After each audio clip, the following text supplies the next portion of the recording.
You're listening to the Good Old Boys Fantasy Football Podcast. Now here's your hosts, Kevin, Derek, and Alex.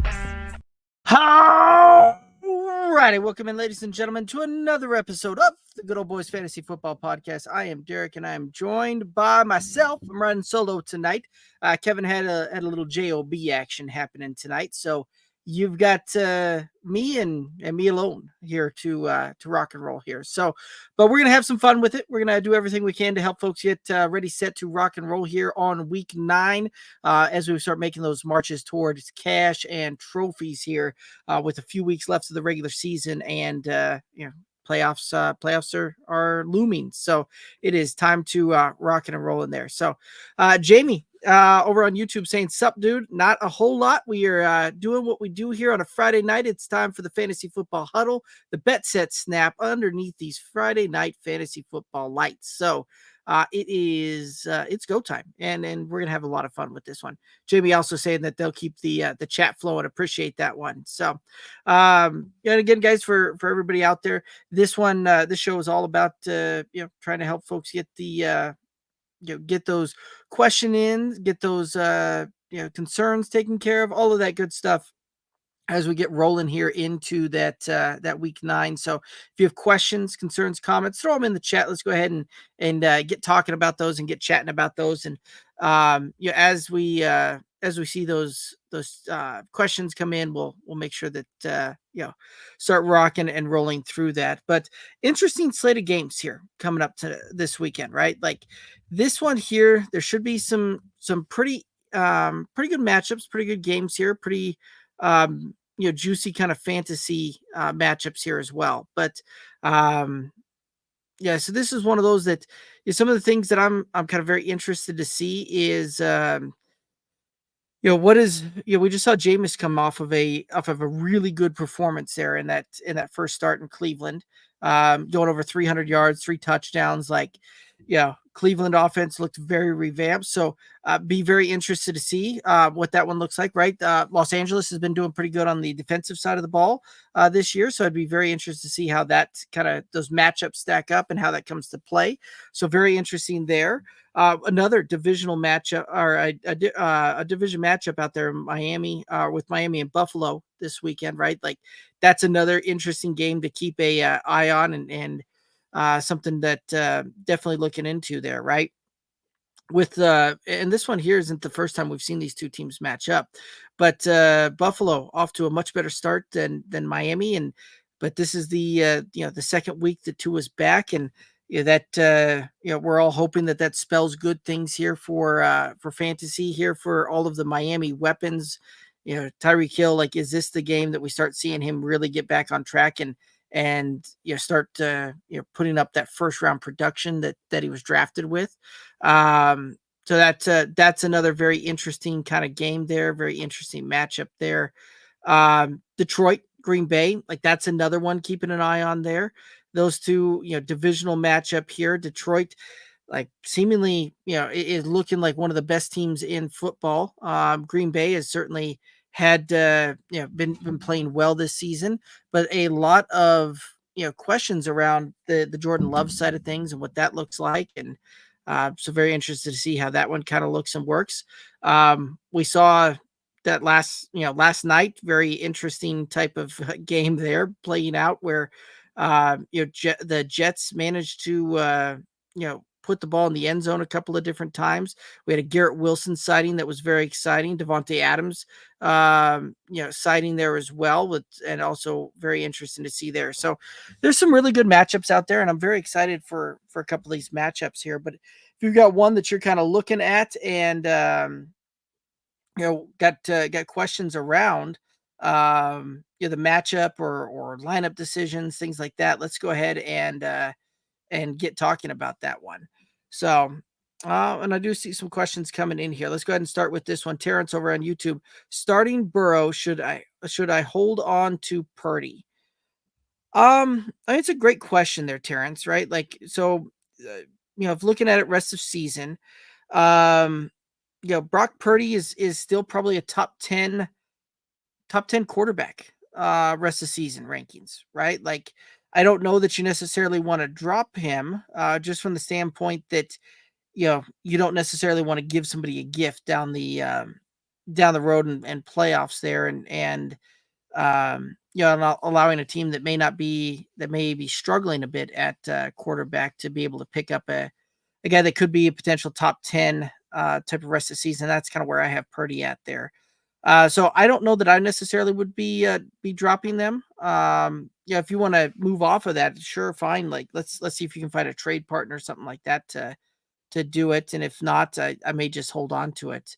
Some of that though depends upon the league, roster size, roster construct, some of that. So I get all of that, but off of the initial just surface level question, I would rather hold on to Purdy than drop him and have to be facing that and allowing an opponent to become stronger down the stretch there.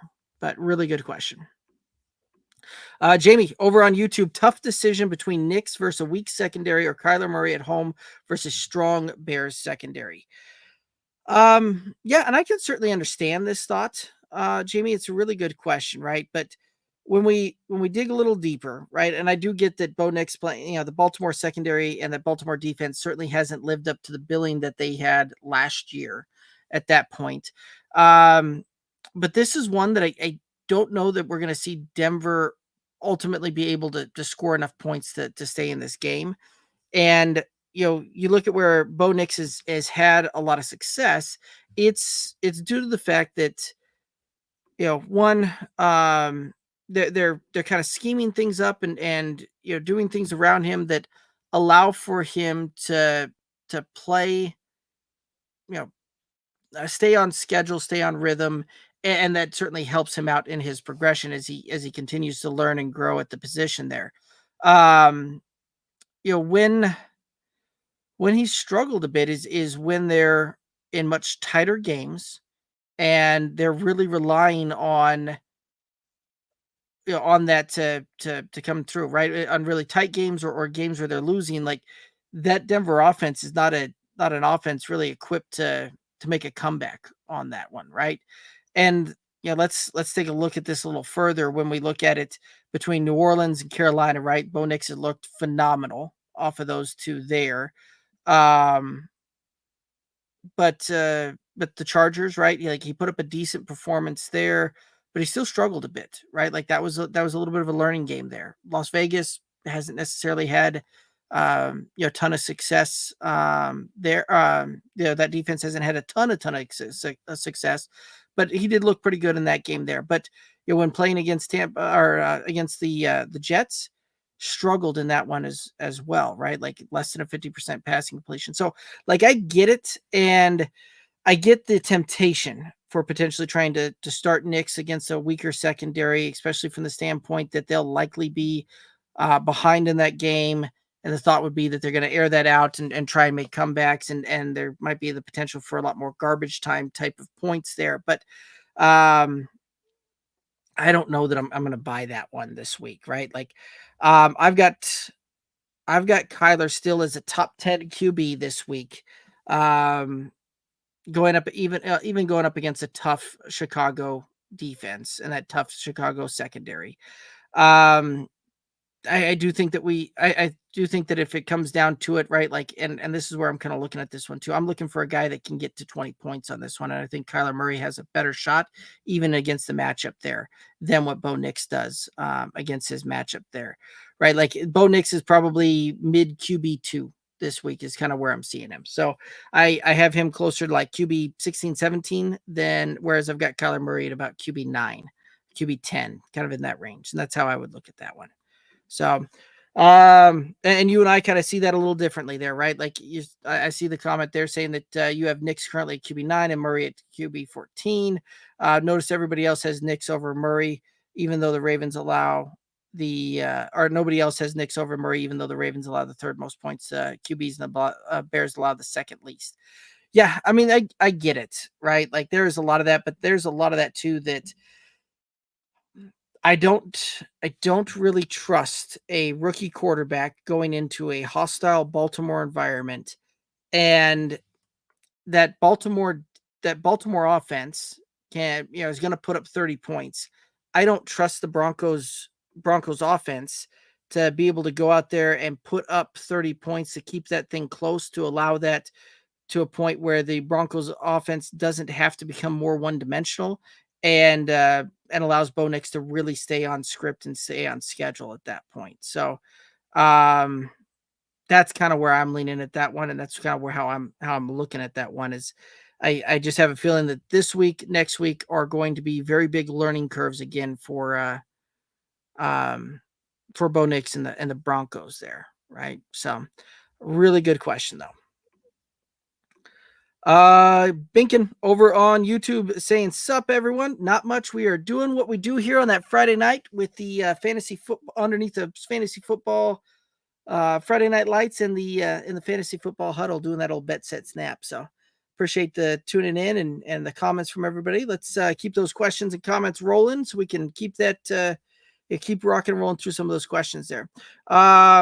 Chandler over on YouTube. Purdy, Debo, CMC, Ingram, Hurts, AJ Brown, and Kelsey. Which side you want PPR? I guess I'm having a hard time telling where the split is on that one. I mean, Chandler? Let me know if is the split on Debo, Purdy, or I'm sorry, Purdy, Debo, CMC, Ingram for Hurts, AJ Brown, and Kelsey, and asking which side that had won on PPR. I'm going to kind of guess that that's the way that question's laid out there, and so it's a good one, right? Like Hurts. Okay, so it is laid out there where it's Purdy, Debo, CMC, and Ingram for Jalen Hurts, AJ Brown, and Kelsey. Which side do you want PPR? Okay, so that's an interesting one there, right? Like a 4 for 3 on that, and that certainly kind of changes some things there. And so some of that really will depend upon how you feel CMC is going to be when finally returning to it. And what does that workload and work share look like? Evan Ingram, I at this point in the season,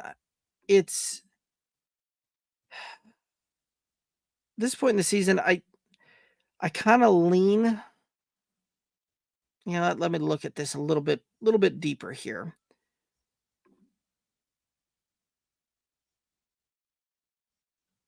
Because Kelsey's certainly been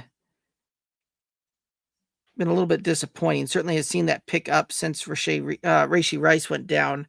Evan Ingram's been looking better since returning from the IR there. I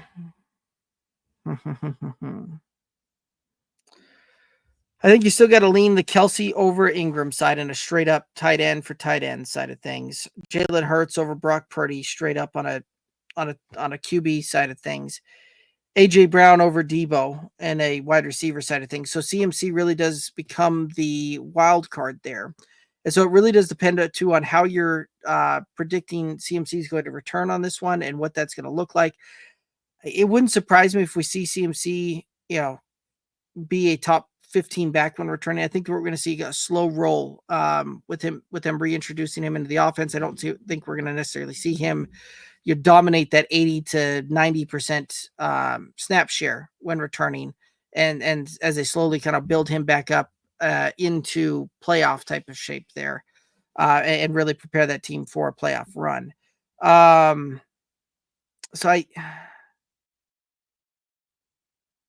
surface glance, I think I'd rather have the Hurts, AJ Brown, and Kelsey side of things, just with that big question mark around the injury issues that Debo's been dealing with, and the unknown with CMC coming back on that one. So it's a good one. Surface level, I think I like the Hurts, AJ Brown, Kelsey side a little bit, but I can certainly understand the appeal around Purdy, Debo, CMC, and Ingram, especially if you're looking for more depth, if you've been decimated by injuries, things like that, because the aggregate there can certainly make a lot of sense to try and do that one. So some of that's going to depend upon the rest of the roster construction, but it's a really, really good question. The Frogs over on YouTube, Ertz, Gesicki, or Taysom Hill this week. Also, Tua or rest of season.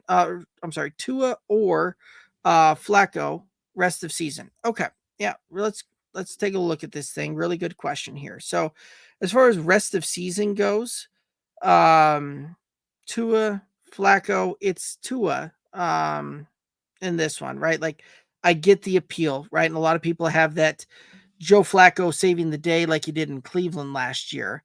I don't know that that's necessarily what we're going to see here in Indianapolis with this, but man, I still lean Tua at that point, right? Like that offense and the weapons around him are far more explosive. And I think we're going to see that continue to kind of take off as some of the, the rust gets knocked off here going down the stretch. So I lean the Tua side on the rest of the season. As far as Ertz, Gesicki, and Taysom Hill this week, it's a really good one. And right off the bat, Taysom Hill is kind of the last guy I want out of that grouping. He's close. Gesicki has not had a great season and certainly doesn't have much of the workload in that offense there. Whereas with Taysom Hill, you'd certainly see him steal a red zone touch and get into the end zone. But if you think that Taysom Hill is going to find the end zone, then him over Gesicki. If not, I'd rather have the Gesicki side. But as far as the how that then kind of looks and works for that, Zach Ertz has a tougher matchup this week, right? Which sounds kind of crazy to say when saying that they're going up against the Giants. But the Giants against tight ends this year have been really, really good, allowing the second fewest points to opposing fantasy tight ends. But even that point, I'd rather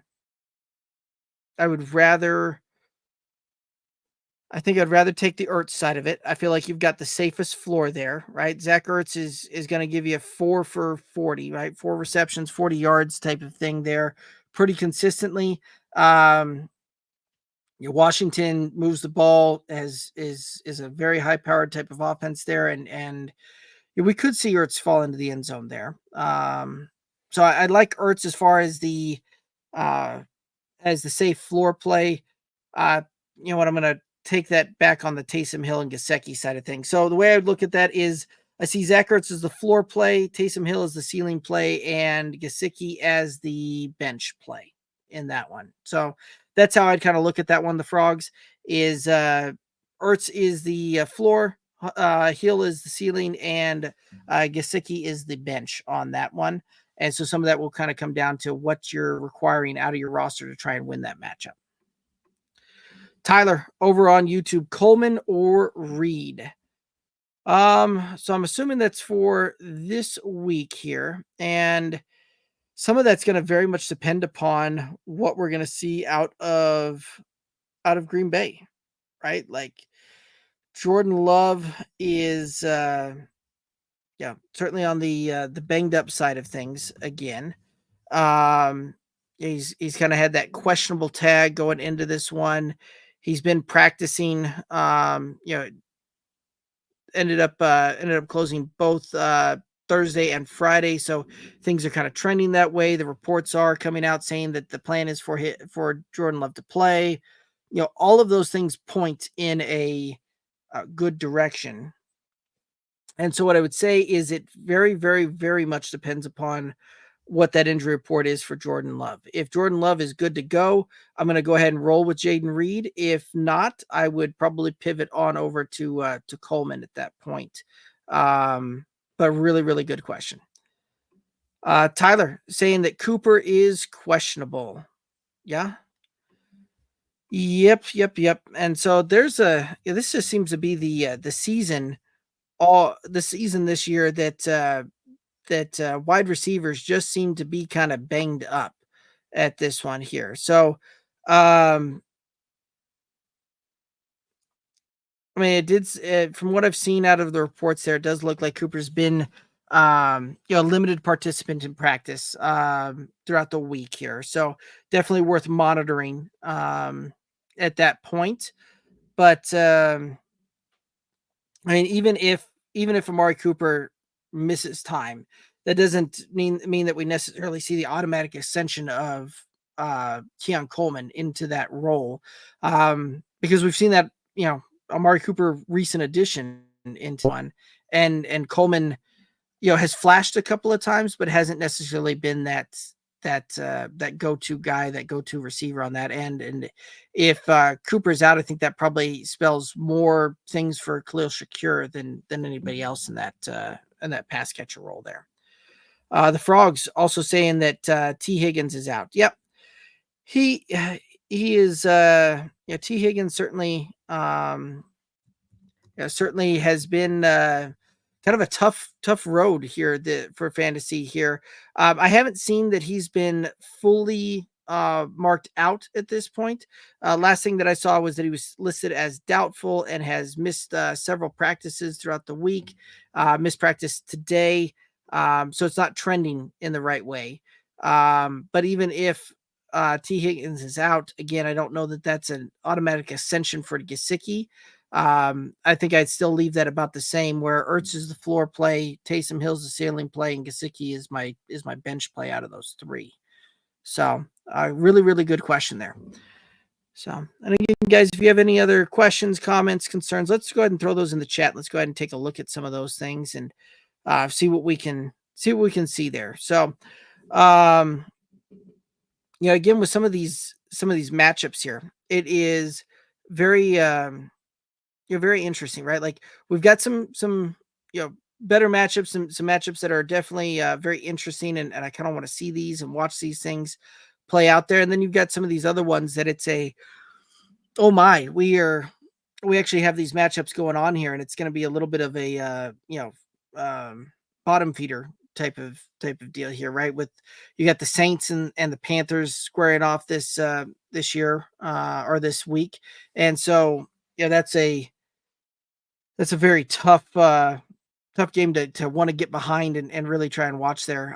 But I think that we've probably seen New Orleans get to 3-6 on the season. Similar thing with Tennessee and New England, right? Like this may very well be the case where we see Jacoby Brissett and Mason Rudolph roll out there, and we see the backup quarterbacks at this point dueling it out in a race to some interesting offensive play. Although the one thing that I will say, I do think that if it is Jacoby Brissett under center, probably helps Ramondre Stevenson out even more so. So, yeah. But all right, another question coming in here. Let's go ahead and take a look at this one, right? So Jamie over on YouTube asking Mooney or Pittman.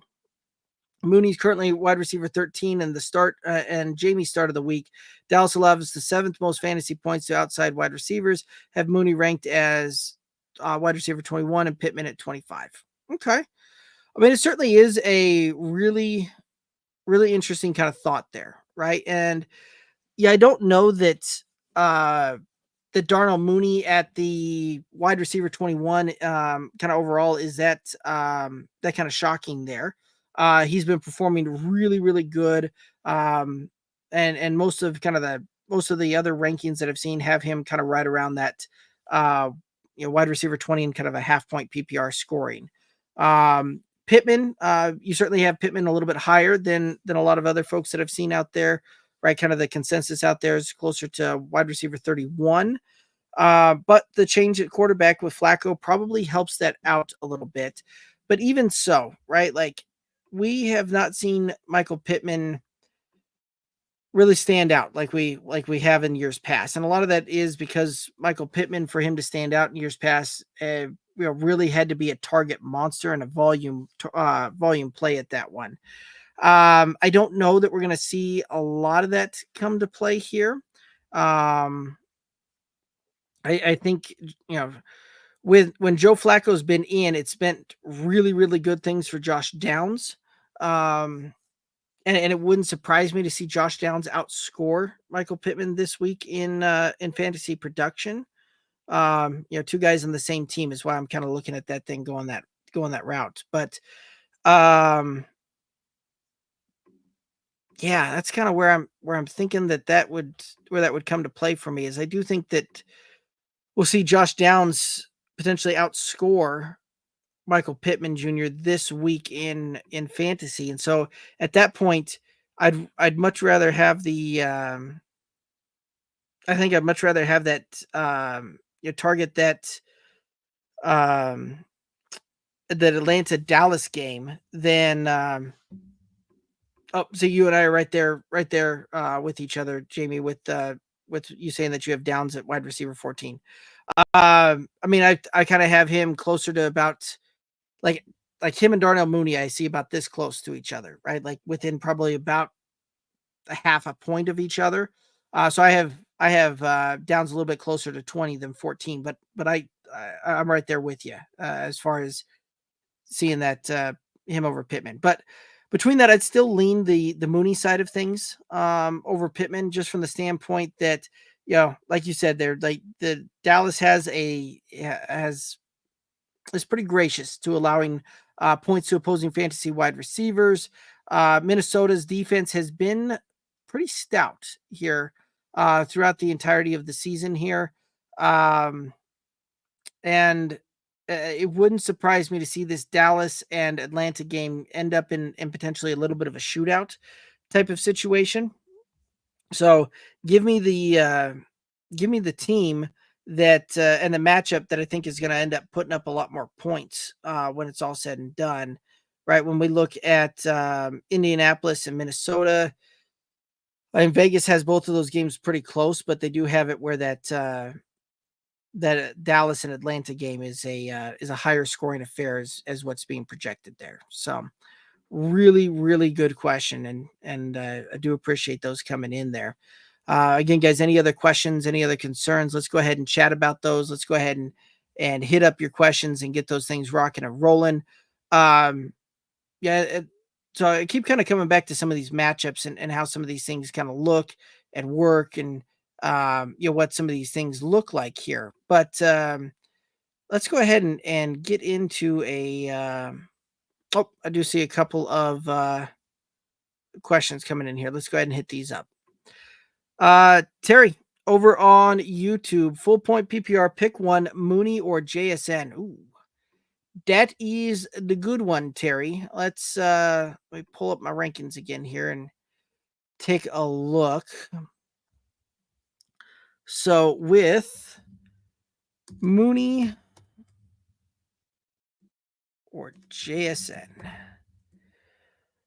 I'm still gonna lean Mooney in this situation, right? I do get that there's certainly concerns around DK and and likely we'll not see him suit up here this week, but that's at that point I still lean the Darnell Mooney side of things. I think that that's going to be a higher scoring affair when it's all said and done between those between Atlanta and Dallas there. So I really do think we're going to see a little bit of a shootout take place. Wouldn't surprise me, right? With Seattle and the Rams also potentially getting into a little bit of a shootout there, but I'm still going to lean on the Mooney side of things. Yeah, he just seems to find a way to get open in that offense, and Cousins certainly looks for him. I think that may have to do with it a little bit more, as I trust Cousins to distribute that ball around a little bit more so than Geno sans DK. So really good question though. Adam over on YouTube saying that must be the most unlucky dude in the world right now. I have Puka, Brian Thomas, and DK. I know DK is out, but if both Puka and Brian play, who do I start? It's a good one, right? Like really good question there. And from what we've seen with some of these things here, right? Puka has listed questionable, right? That it did come out that there was some kind of things happening earlier in the week with the knee and all of that. McVay's come out, said that there's nothing structural in nature on that one. So that's a good sign there. As far as Brian Thomas Jr. goes, right? Like that's another one that has been a questionable. He's a game time decision. He's been limited towards throughout the week in practice with a chest type of injury. I would probably, if they're both suiting up and playing, I'm gonna lean the Puka route on this one, over the Brian Thomas Jr. side of it.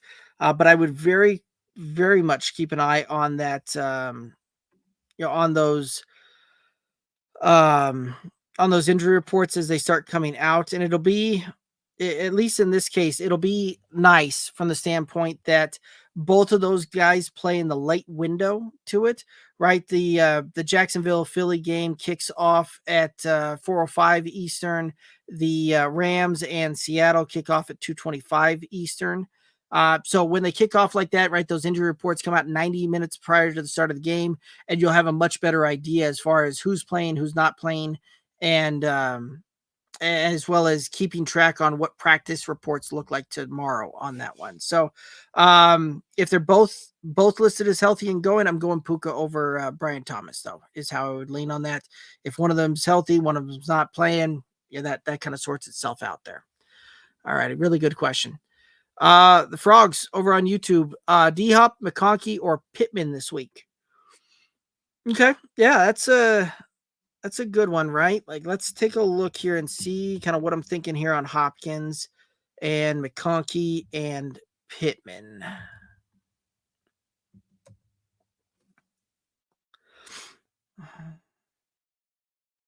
Man, oh man, oh man.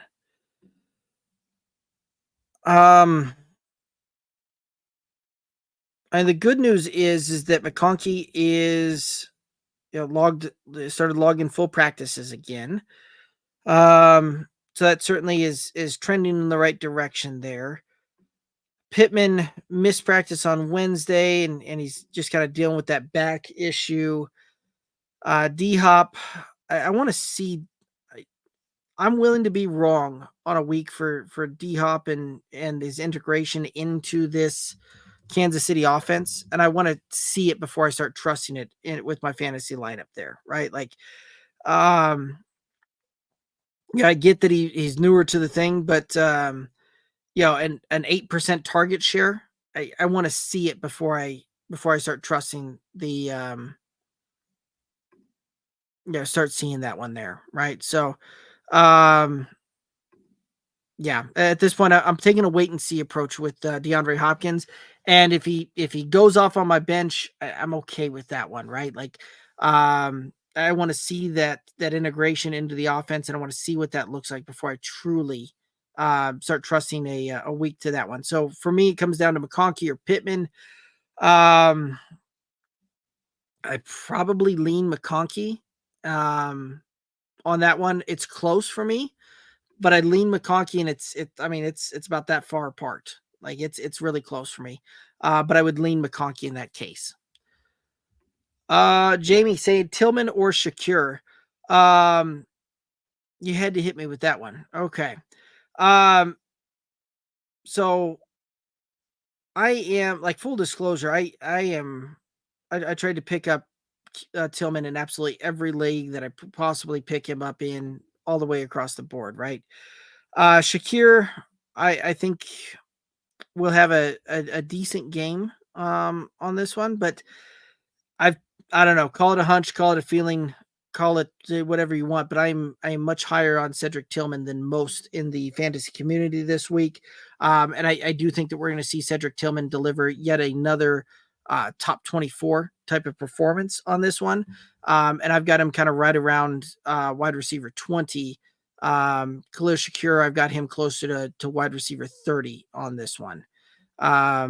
So that's kind of where I'm looking at on that one. And I get, right, like, you make a great point here. Tillman being matched up against Cam Hart, who allows the third fewest fantasy points and the fifth fewest yards per route run. The Chargers are number one against wide receivers. Yep.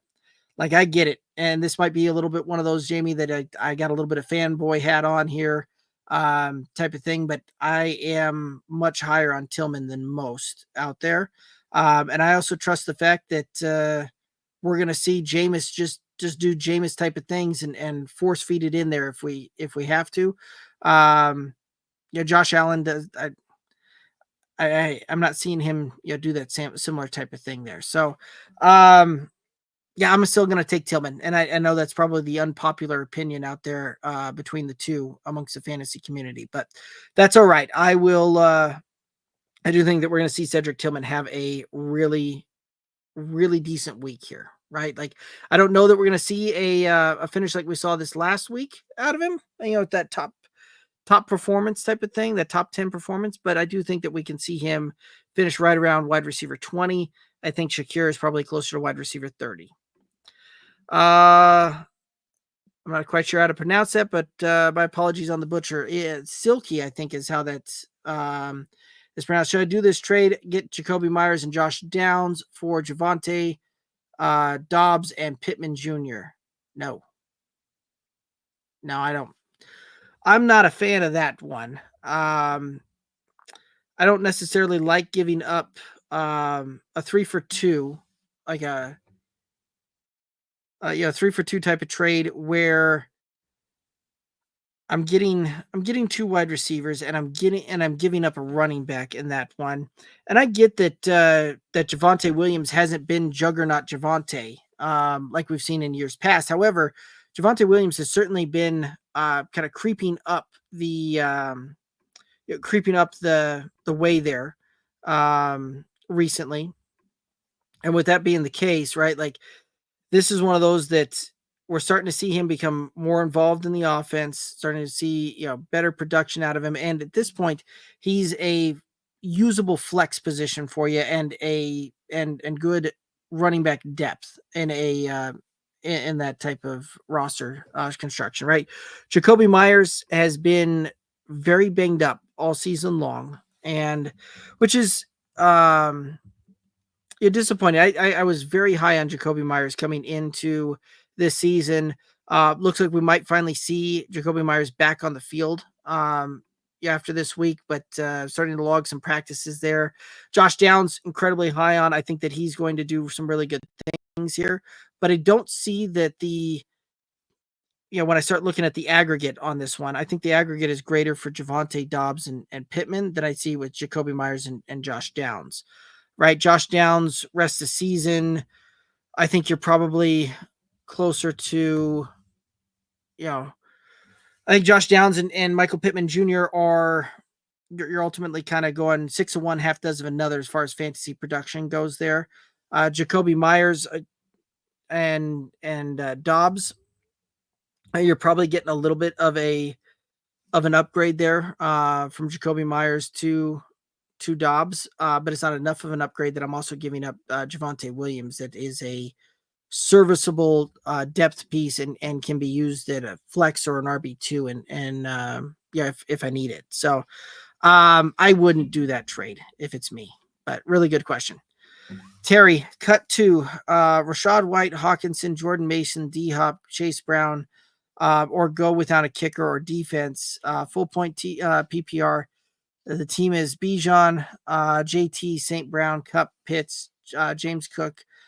Bench right now is Brian Thomas Jr., D-Hop, Chase Brown, Garrett Wilson, Rachaad White, Philly's defense, special teams, Pittsburgh's defense, and Mason. Okay, I get the not wanting to drop the Pittsburgh defense with them on bye and picking up Philly's defense to run in that stead there. I don't know that I want to drop Hawkinson and allow somebody to potentially get a rest of season top 5 type of tight end when we see him finally hit the field here. Like, that just kind of spells some disaster in my mind. D-Hop, I think, is probably the easiest your guy that I'm willing to move off of. Again, right? Like, I want to see him get integrated and really be a part of that before I'm starting to trust him as far as a starting lineup on that. And quite frankly, I don't know that you're ever going to find a spot where you're really going to play him over Amon-Ra, Cup, or Garrett Wilson, right? Like, he's your 4th wide receiver on that one. Like, the only way that that's going to happen is if you have several injuries come up type of thing. Jordan Mason, I could see potentially trying to move off of that one. With the potential of CMC on the horizon. But Terry, if I'm you, I'm shopping some of these guys more so than trying to cut them.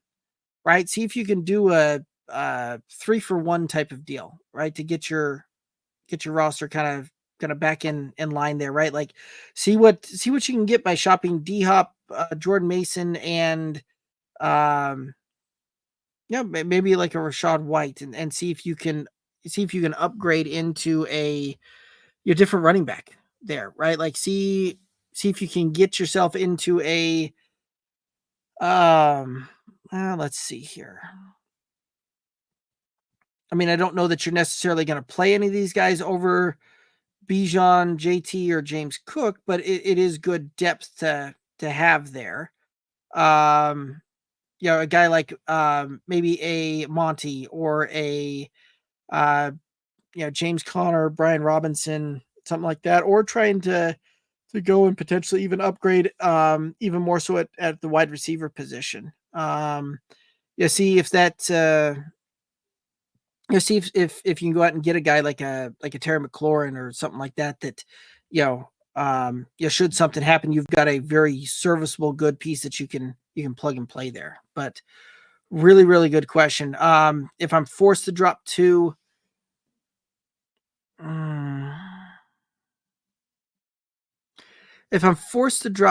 though, it may be Hawkins, or I'm sorry, not Hawkins. It may very well be Mason and D-Hop there.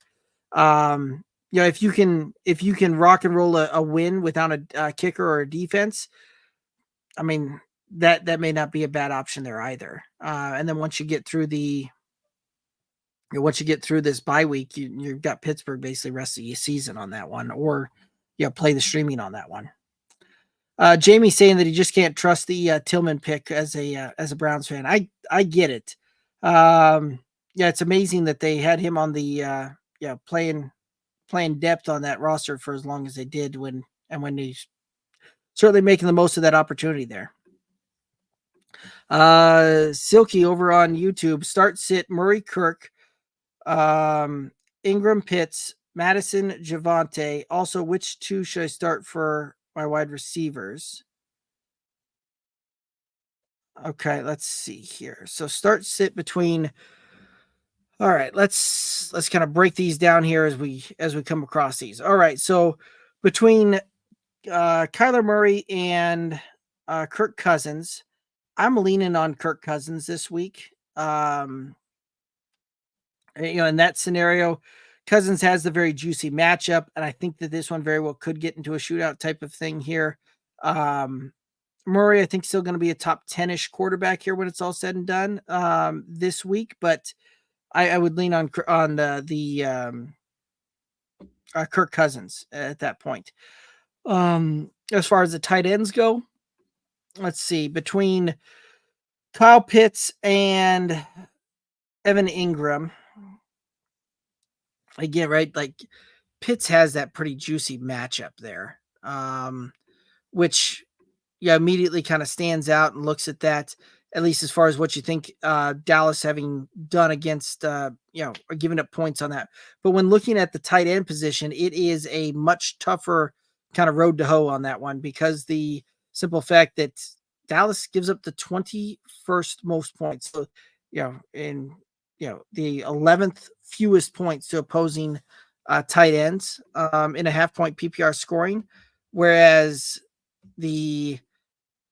that Jacksonville matchup, the Eagles give up the fewest points to opposing tight ends. So not a great matchup there, but the Eagles are down potentially several key pieces there, right? Like Christian Kirk done for the season. Brian Thomas Jr. very well could miss this week. So that is something to definitely keep into consideration there. And at which point, who else do they have to throw the ball to? If ETN's back, that certainly helps out. But I do think that we see Evan Ingram get peppered with targets, and I'm going to take the volume play on that one. Whereas Pitts may not be as much utilized in that particular matchup. So I would lean on the Evan Ingram side in that particular case. And then between Madison and Javonte. I'm assuming that's Alexander Madison with that one there. And like I really am not a believer in the Alexander Madison side of things. He's got a matchup that is kind of a very neutral type of matchup. Javonte has a has a matchup against Baltimore on the road. Teams that have to travel east on those things, change the time zone. It's also a daylight savings type of thing. All of that, like that's a neutral to negative type of matchup. So it's tougher for me to kind of get behind that one. But if I'm rolling that out there, I think I would rather have Javonte in my starting lineup over Alexander Madison. And that's one of those that I'm willing to be wrong on that particular one. I think Javonte gives me the potential for a higher ceiling and the potential for a higher floor in that scenario. But looking at those things, I kind of in my own projections and how that's looking, I've got those guys pretty close to within a point of each other when it's all said and done. I think that Javonte probably gets the job better, or gets the job done better for your fantasy roster. So really good question.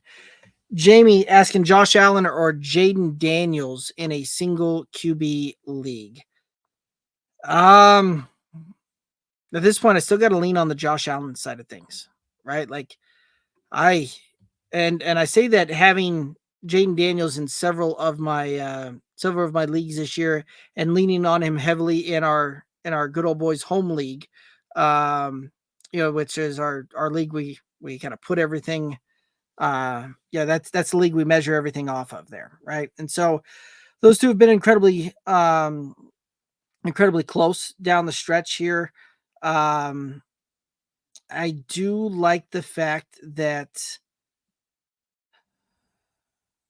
I would still lean the Josh Daniels side of things. I'm sorry, the Josh Allen side of things at this one, in that one, Jamie. And I get it. Like Jaden Daniels has been really, really good, really doing all sorts of things that we typically don't see rookies do. But it wouldn't surprise me that when we start seeing these teams see him for the second time and that film is stacked up there, that we see a little bit of regression down the stretch there.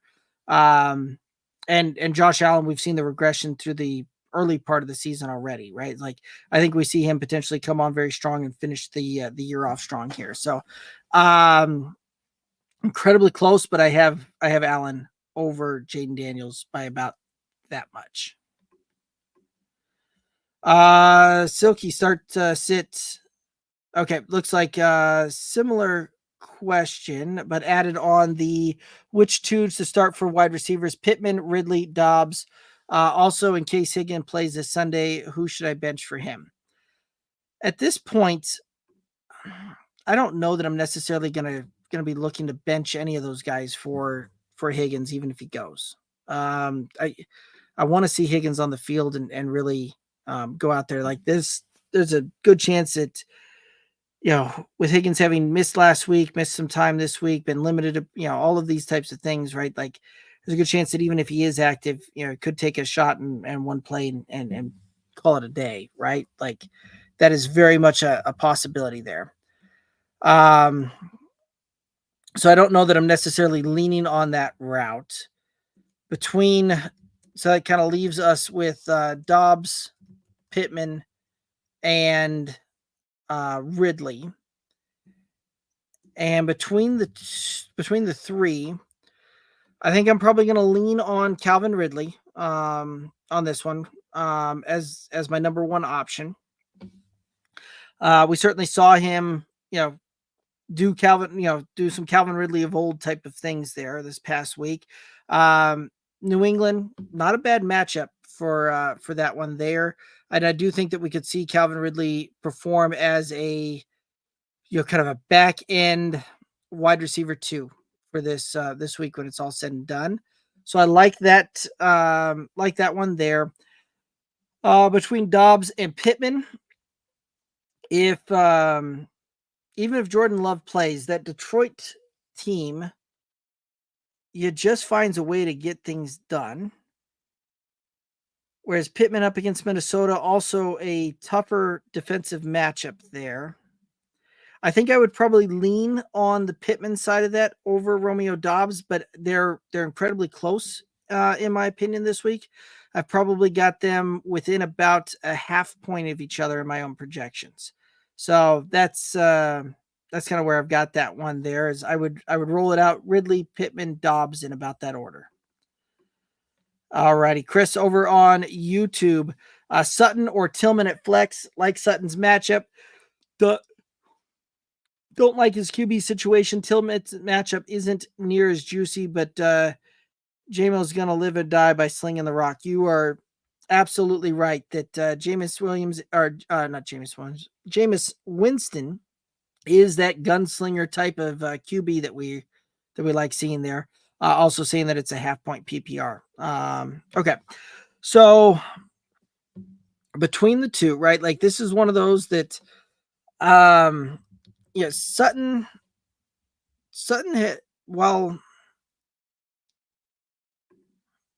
has certainly kind of done some things here this year. Baltimore is a very, very porous secondary. So the matchup's really good.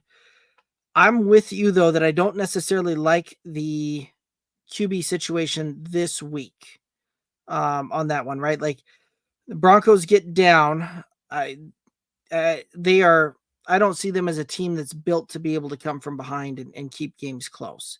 And so far from what we've seen out of Bo Nix, when the games are close or the Broncos are down, that's where we've seen that struggle kind of happen there. Whereas when the games they're able to get up, they're able to play with the lead. We're able to see Bo Nix stay very much on schedule, stay on schedule. Like that's been the secret for him having really good games there. And I think that Baltimore can do just enough to do that, even if it's not necessarily their defense, but their offense putting up points and allowing the Ravens to get up by to a point where the Broncos have to press a little bit. I'm right there with you. Tillman's matchup, you're right, is not very good on this one. I've got Tillman as a top 24 type of wide receiver this week. Sutton, I've got him just outside that top 24. Like he's kind of my wide receiver 29 right now. So I would lean on the Tillman side of things. So that's kind of where I see on that one. Jamie asking if Jordan Love plays, are you going to Love or Goff facing? Are you going Love or Goff facing off against each other? That's a good one, right? Like at that point, we've seen Detroit be able to put up massive points and their offense not have to do much right off this last week that we saw there. But that being said, I would still lean on I think that Detroit wins this game. I wouldn't surprise me if Jordan Love has a better matchup, or not a better matchup, but a better week than Jared Goff from a fantasy perspective. But yeah, I think Detroit wins, but it wouldn't surprise me if Jordan Love outscores Jared Goff at the when this one's all said and done. But really good question, Jamie. Silky over on YouTube. Do you think Jacoby Myers and Josh Downs for Ridley and Dobbs is a fair trade? Again, I really like Josh Downs rest of the season, especially if Joe Flacco's the quarterback, right? Like I really like what that what the potential is for that one. But as far as that potential trade, Calvin Ridley has a really good kind of rest of season and playoff matchup. Romeo Dobbs, so strength of schedule on that one there. Jacoby Myers has a plus kind of matchup rest of season and playoff schedule as well. Josh Downs, ho-hum at that point as far as the that goes. So I can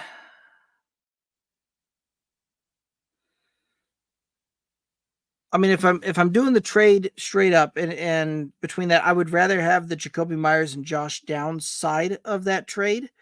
But I don't know. That one might be a little bit of a harder sell out there. Just well, maybe not. Ridley's coming off of a really really good game. Um, the only guy, really the only guy in Tennessee right now.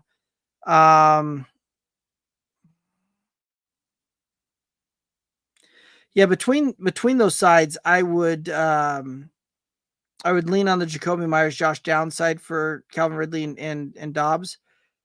But as far as is it a fair trade, I think it's a little bit heavy, more so on the Myers and Downs side of things for me. But really, really good question. All righty. And guys, if there's any other questions, concerns, comments, let's go ahead and throw those in the chat and take a look at some of those things and get those things rocking and rolling there. So we can get these things going for the all of the good things here coming up this weekend here. But a couple of things out there that I think right. I keep coming back to this Dallas Atlanta type of matchup here. This is one of those that if I've got the Falcons, I am absolutely starting starting a lot of those players. Right. I think Bichon has a really good game. I think Drake London has a really good game, and Darnell Mooney I think has a really good game. Kyle Pitts, not so much. I think that's probably where we see that struggle a little bit there. Dallas, I very interested to see if we can see another CD Lamb sighting on this one. And I think we can. I think we're going to see him absolutely come out the gate and explode again. And I think that'll be a lot of fun. Jamie asking Monty or Marvin Harrison Jr. So this week, right, it's a good one. I usually tend to lean on the Monty side of things in almost any question that has David Montgomery in it. So, but let's just take a look here and kind of see how I really feel about this one. All right. Again, Marvin Harrison Jr., tough matchup. Monty, even when they have a tough matchup, like Detroit wants to run the ball and they're going to establish the run and make that happen. I've got David Montgomery as a top 20 wide receiver this week. I think that we've got Marvin Harrison Jr. probably right around wide receiver 20 type of thing here. I think that we probably see Monty outperform Marvin Harrison Jr. Like, Monty's usually pretty good for a touchdown there. And so when you're looking at most of these scoring formats, if you can get a touchdown, that's going to set things apart there. But yeah, it wouldn't surprise me, Jamie, if we see Monty, see a workload around probably 15 carries, 60 yards, and a touchdown. I think that's probably about where we'll see that one come to play. So, yeah, that's how I would kind of look at that one. In addition to Silky over on YouTube, in addition to the previous trade I mentioned, would it be fair if I added Madison for Bigsby or Chubb? I mean, it could, right? The Tank Bigsby side of things, I think it'll be interesting to see what this looks like this week with Travis Etienne potentially returning. Bigsby has performed well, but I do think that goes back to probably about a 60-40, 65-35 type of split with the healthy Travis Etienne back in that backfield. And so I think that severely limits the Tank Bigsby potential upside. If I'm a Nick Chubb manager and I've waited this long, if I've waited this long and been stashing that, had it on an IR type of play, all of those types of things, I don't know that I'm necessarily going to move off of Nick Chubb. Just from the standpoint that, we started seeing more and more of a workload there this past week. We're seeing the snap share trend up. We're seeing lots of things trending in the right direction with that. And it wouldn't surprise me after this week if we really see the fantasy community kind of anoint Nick Chubb back into a top 24 back rest of the season. So Alexander Madison, I think at best is a back end running back 3, top end running back 4 type of tier for me. So yeah, if I'm the Chubb manager, the adding in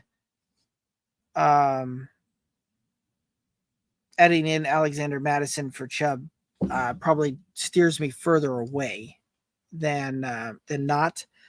Tank Bigsby.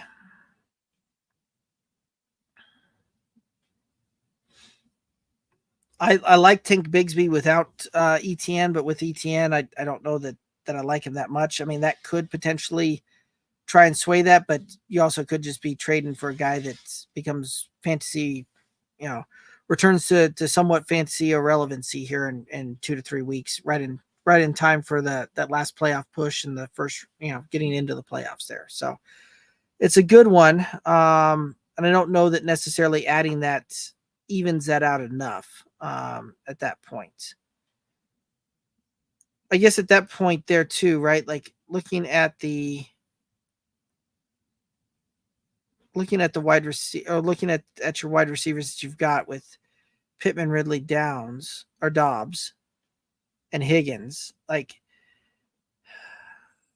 what is your running back situation like? And do you have any other wide receivers out there? Like, this is one of those that if I'm gonna make a deal at this point in the season, I think that the upside is probably looking higher than a couple of guys that are going to be, potentially wide receiver 2s rest of the season to try and roll out there. So, Silky, I get I think I kind of get what you're trying to do and make those upgrades a little bit, but some of that's going to depend upon the rest of the roster construct, and that may require a bigger swing on a trade deal there.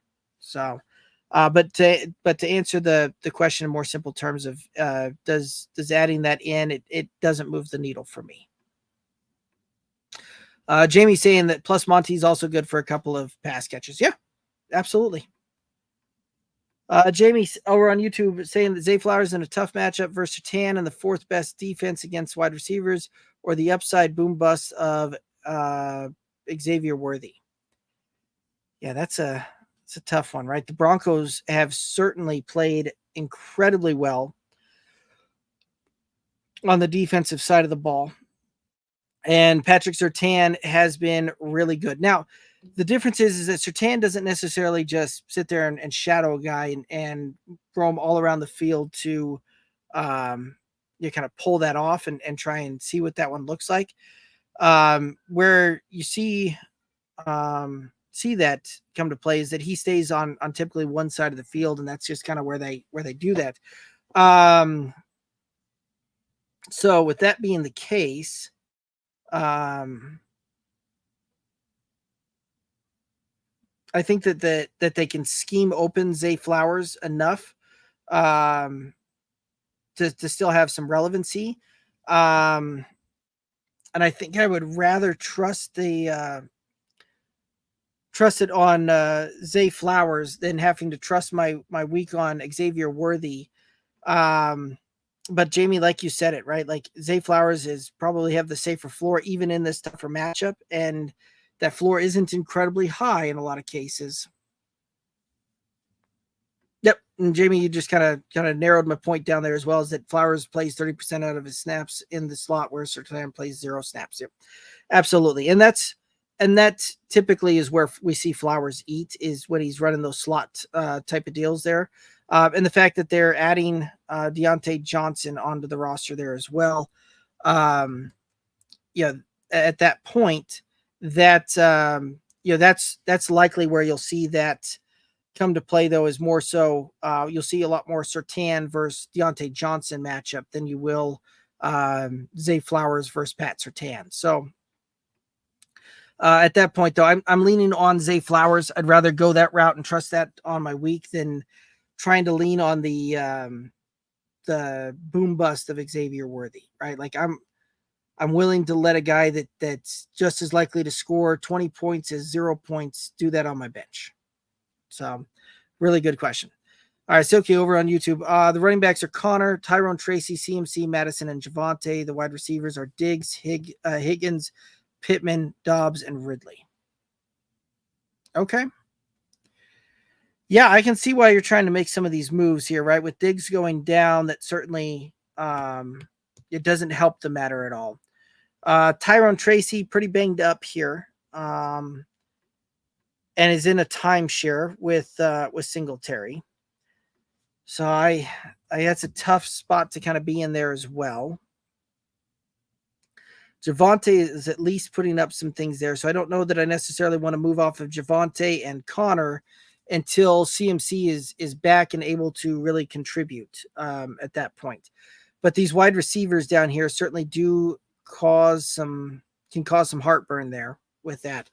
So one of those that out of that, if you're looking to make a deal, Higgins and Pittman, they have the higher name value out of that one.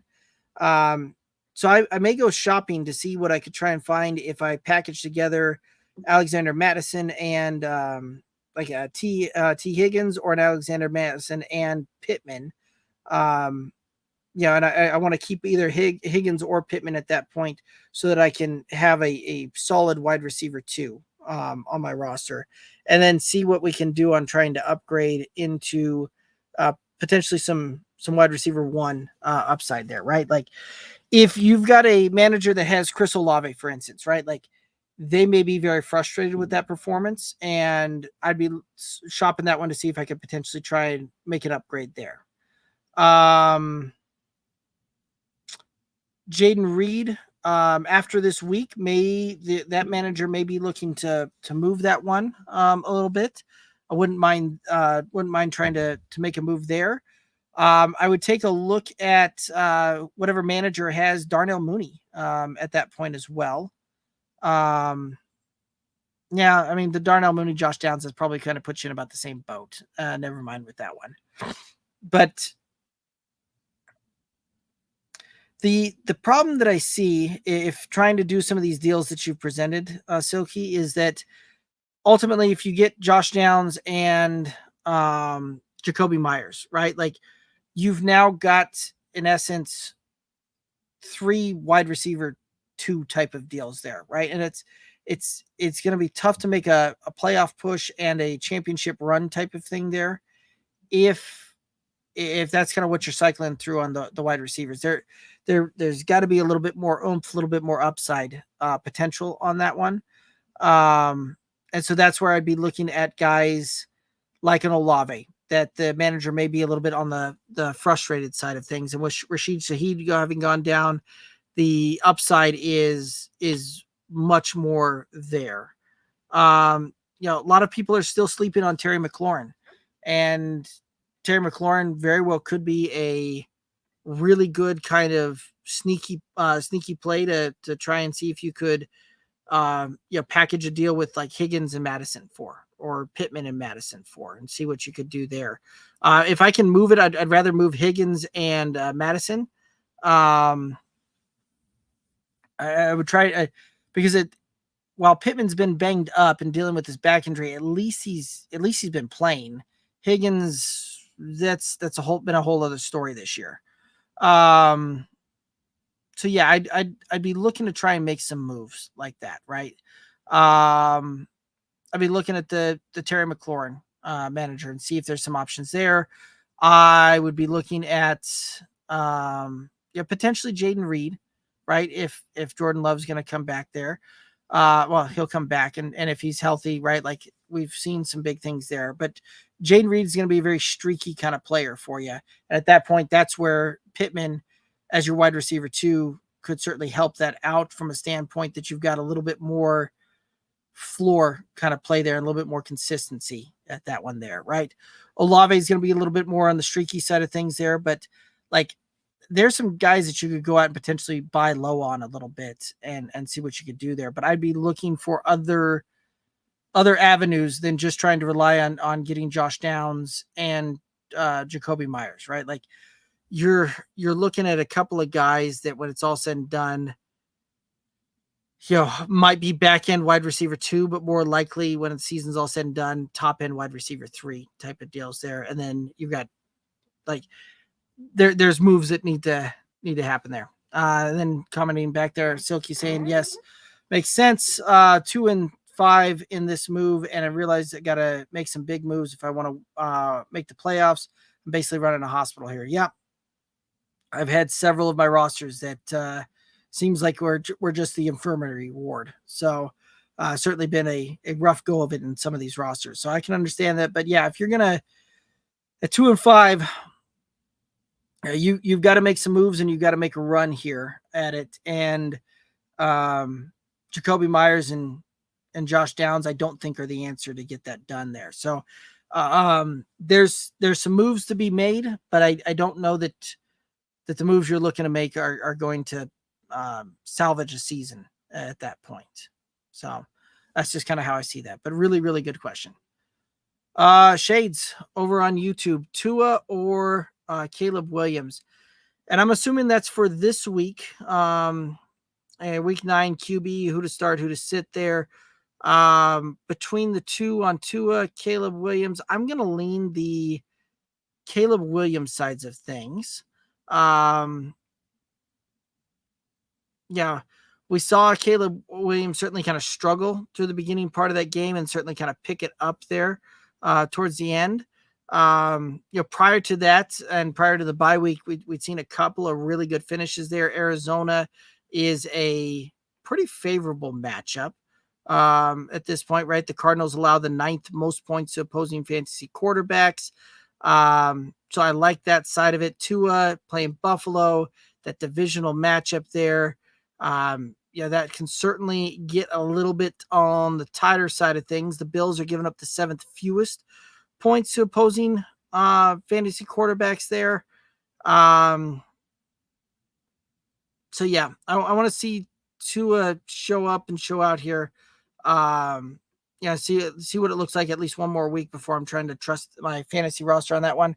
Whereas Caleb Williams, I think that we see him get enough production on that to be all right for your fantasy roster. Jamie over on YouTube, Kraft or Ertz? Okay, another really good question at that point. Let's take a look here and see what that looks like here. So I've got Tucker Kraft ahead of Zach Ertz in my own rankings here, Jamie. Here you go. Jamie saying it's hard to sit Kraft, however, ranked Ertz at 12 and Kraft at 14. But when it comes down to my roster, I'm torn and I can't sit Kraft. Yeah, I get it, right? Like Tucker Kraft has had some really, really good performances. The matchup isn't necessarily great at that point, but I've got Tucker Kraft slightly ahead of Zach Ertz on this one. I've got Ertz at 14 and I've got Tucker Kraft at 13. I mean, we're splitting hairs here, Jamie, with this type of deal here. And realistically, you're probably talking about a half point of difference in projected scoring here. So if you have a strong feeling one way or another, not going to take much of an arm twist to convince me one way or another at that point. So between the two, I would lean Kraft.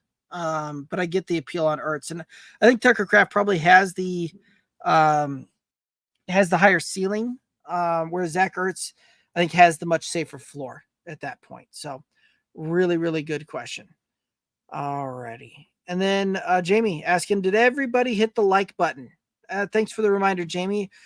Again, guys, if you're if you're liking what we're doing, if you can do us a favor, hit that subscribe button, hit that follow button, wherever you're watching, consuming this ad, hit that like button. It all helps. Very much appreciate it. And one of the best ways to support this independent podcast is head over to YouTube, youtube.com /@goodoldboysff.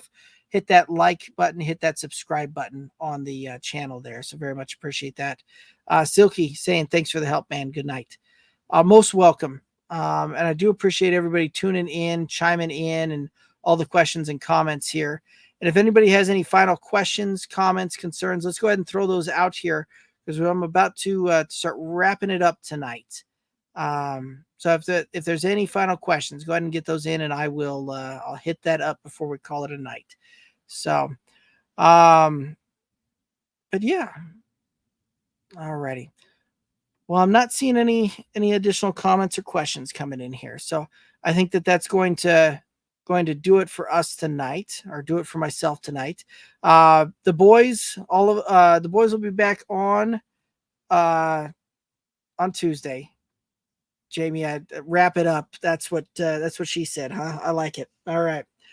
So, anyway, I know Alex has got a little JOB thing going on Tuesday, but Kevin and I'll be back on the Tuesday show to recap the weekend and start looking towards week 10, going through the waivers, all of that good stuff, and helping everybody out with the week 10 side of things as we continue that march towards those cash and trophies in that fantasy space there. Jamie also saying great show and awesome breakdowns. Most appreciative of that, Jamie. Thanks to everybody tuning in, all the comments, the questions, the concerns. It is awesome to interact with y'all, and I very much appreciate when everybody takes the time and ask those questions and getting to interact with everybody. So thanks to everybody in the chat and in the comments there. Thank you so much. We're gonna call it a night though, and that's gonna do it for myself and the Good Old Boys Fantasy Football Podcast here on the Friday Night Lights and our fantasy football Friday Night Lights and the Bet Set Snap Fantasy Football Huddle. So that's going to do it for us. We'll catch you again on Tuesday, 11 p.m. Eastern, and have a good one. Be safe. Toodaloos.